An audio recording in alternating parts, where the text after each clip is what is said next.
Ladies and gentlemen, this is the video that you didn't know you've been waiting for your whole life. If you hear anything in the background, those are the guinea pigs. I'm going to get straight to the chase. First of all, I should get out of this thing, okay? I'm going to read these. Am I the... Now. The A actually stands for a very bad word that I'm not going to say. The way that I like to read it is A-I-T-B-A, am I the bumhole? Because I think it's a lot more respectful to people in the story, or whatever it is that I'm doing right now. And so, what I am going to be doing right now is I'm going to be reading these, and I'm going to be seeing who I think's in the wrong. I'm going to give my input, which is usually pretty sensible, pretty reasonable. Now, the first one we got here. Am I the bumhole for telling a kid at the sleepover to stop acting like a brat? First things first, I need to get my biases out of the way immediately. Never call a kid a brat, ever. There's no justification for that. Now, that bias does make this a little bit hard to read fairly, but I'm going to do it anyway. My son had a sleepover on Sunday. It was him and 3 of his friends. My wife is out of town. Ooh, wrong tense. That should have been my wife was out of town. Also, I think it's important to note this guy's prose are very bad. These first 2 sentences do not flow smoothly together at all. Sorry. I'm going to try to get through this. My wife is out of town, so breakfast Monday morning was me. Okay, again, how could it... No! You cannot... Do people just not, like... It's like they leave school, and it's everything that they learned in school just goes in one ear, whatever, out the other. Like, my wife is out of town, so breakfast Monday morning was me. How do you use 2 different tenses in the same sentence? Doesn't matter. The 4 of them and my daughter. I did not want to make breakfast for 6 people, so I ordered a catering box from a breakfast place the night before. It came with 12...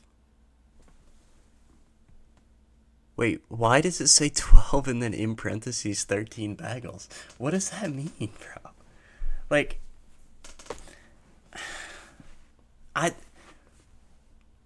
it's like it came with 12... Oh, that's actually 13. Let me just...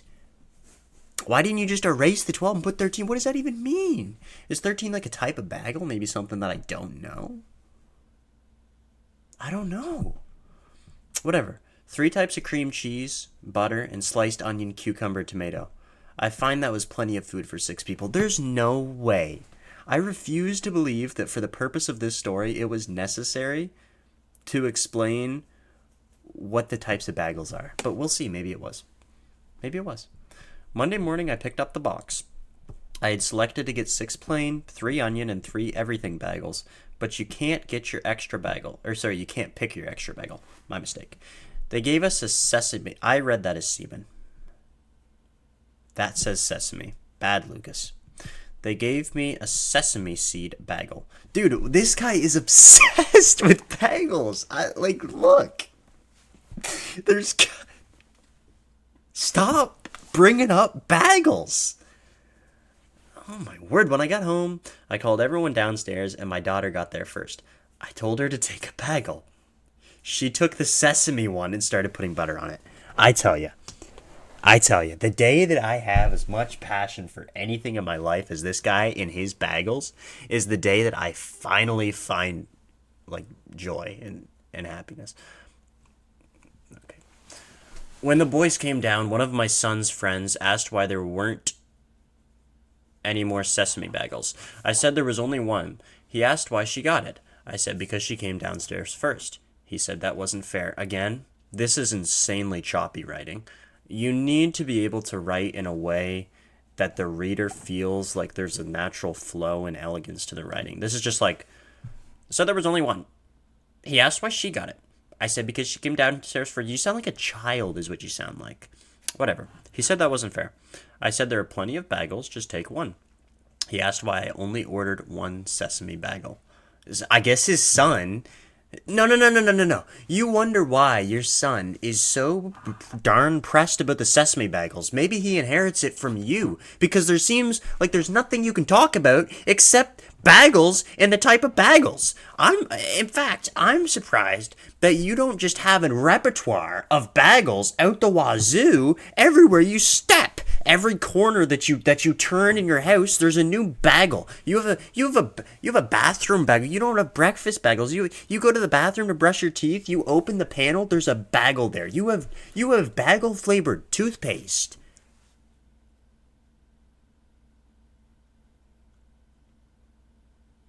The kid kept going on about how he wanted a sesame bagel, and then it wasn't fair that my daughter got one and he didn't, since he's a guest. Oh wait. Oh, this is one of the son's friends. It's not the son. Okay. Well, he must also have a dad that's obsessed with bagels then. At this point, my daughter is already eating the bagel. Okay? The proper tense there, I believe, would have been was, not daughter is. At this point, my daughter's already eating the bagel. I mean, you could if you completely change up the tense for the rest. Oh no, it could be, because he says since he is a guest. I'll just keep reading and see if it makes sense. So this is a purely theoretical conversation now. I said to the kid to just pick a bagel. He said he didn't want a plain onion or everything bagel. I said a plain bagel is just a sesame bagel without the sesame seeds. I believe it. I don't know anything about bagels, but whatever this guy says about bagels, I know he's got his bagel stuff straight. So this kid should just bow down to the bagel king, in all honesty. He said that didn't make any sense.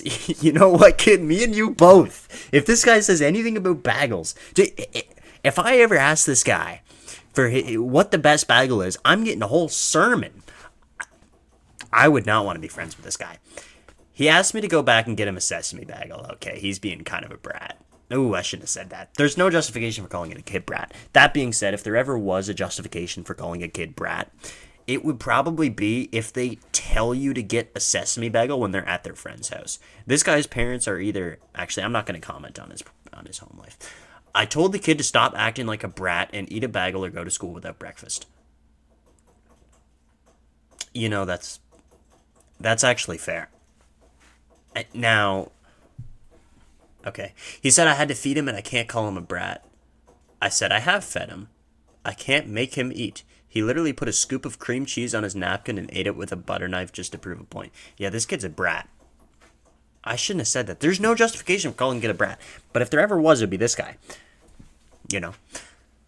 I'm just shocked there's not just more bagels in the pantry, honestly. Whatever. After pickup that day, his mom called to get my side of the story. I told her what had... Ooh. It should have been what had happened. I even almost said it. But yeah, wrong tense. But it's not a big deal. She said she couldn't believe I called her kid a brat and let him go to school hungry. I see where he gets it. Yeah, that makes sense. She said I should have ordered enough food for everyone. There was plenty of food. There were 4 bagels left over after breakfast, so there was plenty for everyone. There were cucumbers he could have eaten with his cream cheese. He had options. He said I still had no right to call him, or she said I still had no right to call him a brat. I only said he was acting like a brat, which he was. She was mad and said she was going to talk to my wife when she gets home. That's a weird threat, but yeah, that is a weird threat. Am I the bumhole, or is this kid a brat? All right, let's see what everyone else thinks. I didn't get the answer I wanted, so I'll tell your wife. She'll probably go around you. Honestly, it might suspect she's just been a brat to her husband. Yeah. No, I would have called the kid a brat too. I'm just gonna make sure this is recording. Okay, good. It's still recording and my mic's working. I just need to make sure that the video goes perfectly. No, that kid's a brat. When I went in here, I had preconceived notion that I would never call a kid a brat. I've already went back on that. So, sorry about that. Let's find another funny one here. Am I the bumhole for taking my neighbor's groceries? Let's see. I mean, this is a really unpopular one. Let's see. Okay, so for a little bit of context, we live in an apartment, and the apartments aren't like in America's. It's like 2 doors per floor, and so this neighbor... Oh, my word.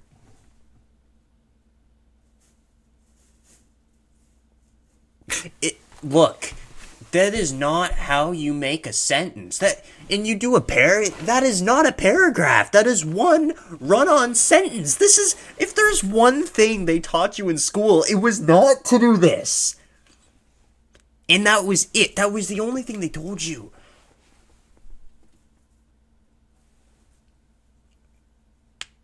I can't read it. I'm going to give this one more try. Okay.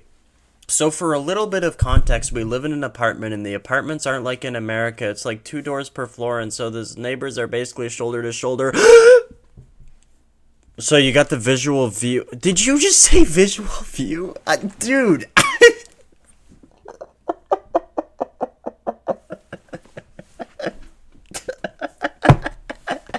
That might be the...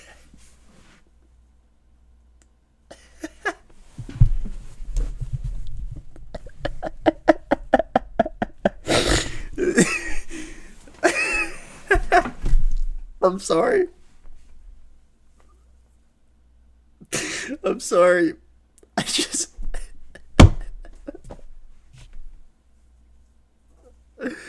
you... So now you got the visual view. I'm gonna try to say this with a straight face.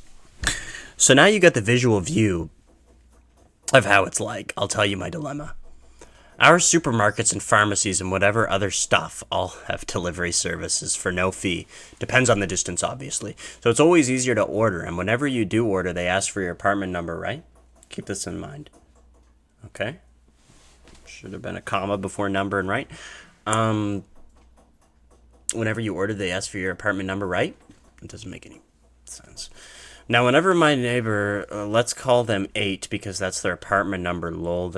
Come on, periods after the lol. I feel bad for making fun of this other guy's prose. This is pathetic. They only specify the floor, not the apartment number, and the delivery person ends up knocking on our door or ringing the bell, which is super loud, by the way. It feels like I'm reading a freaking Cormac McCarthy novel with these run-on freaking sentences. We have asked them continuously and polite. Ooh, we're getting a bit fancy now. We're doing the whatever and that's called. We're not going to spell out and. I'm too lazy to write and. Politely to make their apartment number clear to the delivery guy, and they had failed to do so. It was past midnight, and it's Ramadan right now, so supermarkets are open past their normal closing time. Yeah, that's a good business idea, man. They get a lot of food on Ramadan after hours. Whew.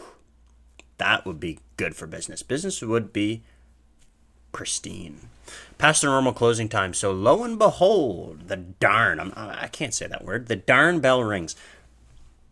You did not just say lo and behold. You do not have the right to say lo and behold after you said visual view. You cannot act like you're some sort of literary genius after that. Obviously, that was an inconvenience for them as they needed their groceries right now for cooking. I knocked on my door to give it back, but I flat out refused to give it and said I paid for it. I think I just skipped a thing. I genuinely was going to tell them it's the... This is so hard to read, guys. This is so hard to read. So now every single time they order whatever it is they took groceries, took medicine, and obviously I scanned the things before deciding to waste my precious money. You know what? I can't read this. I'm sorry, I cannot read that. That is the worst writing I've ever seen in my life. I think I'm the first person to ever see this. Okay, there's one person who said something. And look, I accidentally opened up this stupid app. I hate when I accidentally click that. Alright, I'm going to do 2 more. I'm going to do this one and another one. I'm sick with a cold and have been for the last few days, and I've let my roommate know I'm not feeling well. Yesterday, should have been a comma after yesterday. Yesterday, my best friend and roommate came home early from work. I don't know if there needed to be a comma there. It seems unnecessary. Saying she was sick and I felt bad. She got to sleep it off while I worked from home. Every time she asked me for something, I would grab it. Even though, once again, I was sick as well. I just stopped being vocal about it because I realized that no one cared or asked if I needed anything. I think that should have been in parentheses, not a comma. Doesn't matter. However, again, should have been a comma there. I will admit, I'm not even intaking anything of what this story's about. I just totally didn't get any of that because I was taking the whole time talking about how terribly written these are.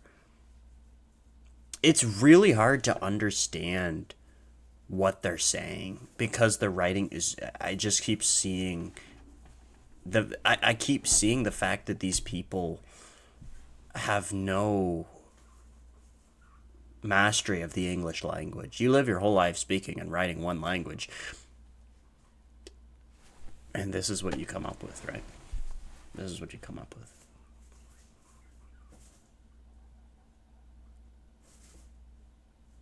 You know, I'm sick with a cold and had been for the last few days. What type of tense buffoonery is that?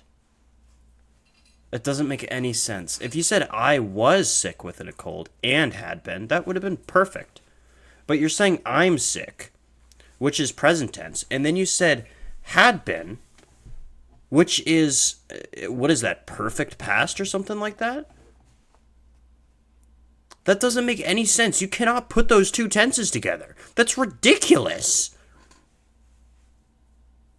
And he gets to be a writer? What a sick joke. I can't read this anymore.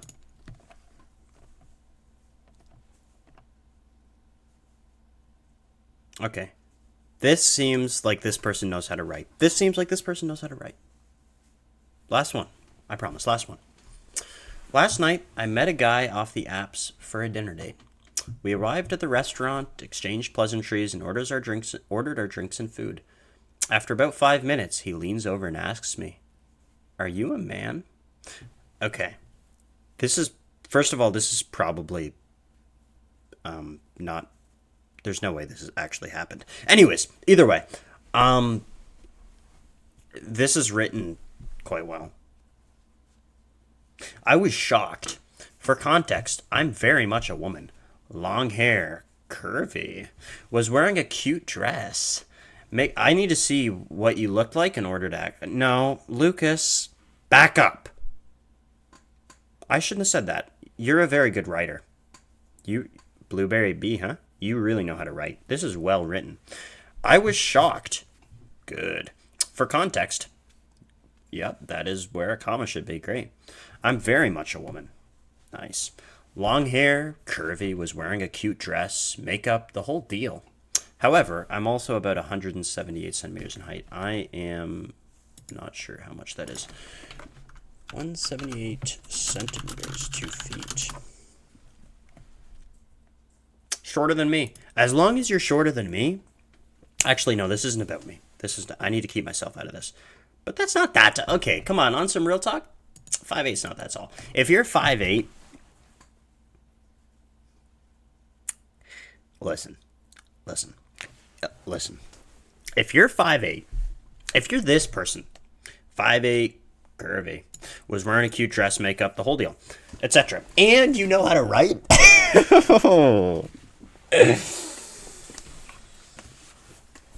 oh, I'm gonna be lonely my whole life. Okay, doesn't matter. He swore he was not trying to offend me. You're just so tall for a woman, he said. Still, I felt like I had just been slapped. Yeah, that is a crazy thing to say. Like, you can't say that. Ever.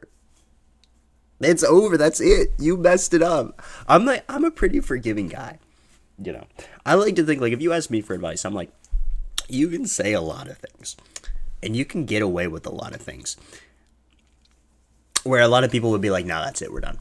I'm like, pretty nice, pretty lenient. You cannot ask a girl if they're a man. Anyways, I politely excused myself from the table, paid for my drink, canceled my food order, wished him a good rest of the night, and left. At the time, I was upset and convinced the man was an idiot. Now that I've had time to cool down, I'm wondering if I overreacted. His tone wasn't negative or accusatory, and there's nothing wrong with being trans. Am I the bumhole for immediately bailing?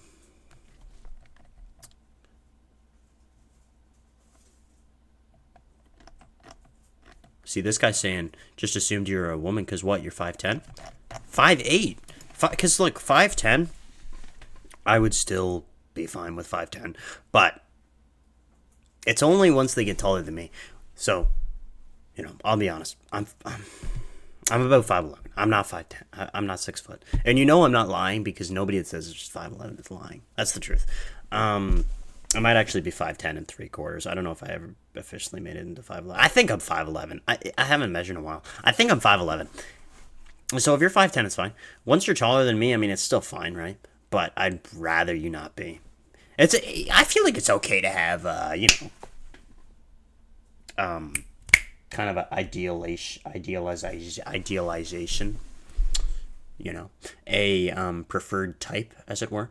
Now, that being said, I am 6 foot's pushing it. That's all I'm going to say. But she's only 5'8". And she's curvy, apparently. Now, that being said, she says that she doesn't think there's anything wrong with being trans, but then points out curvy as if that's supposed to show that she's not. Am I the only one that picked up on that? I think she's... I don't even want to get into that right now. Look. No. No. You gotta understand. Here's the deal. If a guy leans over and tells you, you look like a man, I'm sorry. You could be the most beautiful woman in the world. That man's basically saying, I'm really not attractive to what I'm seeing right now. Go on, cancel me. Do it.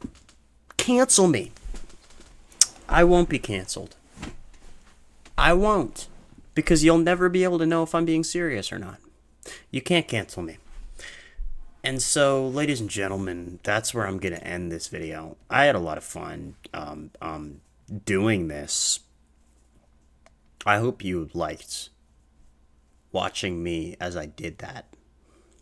See you guys.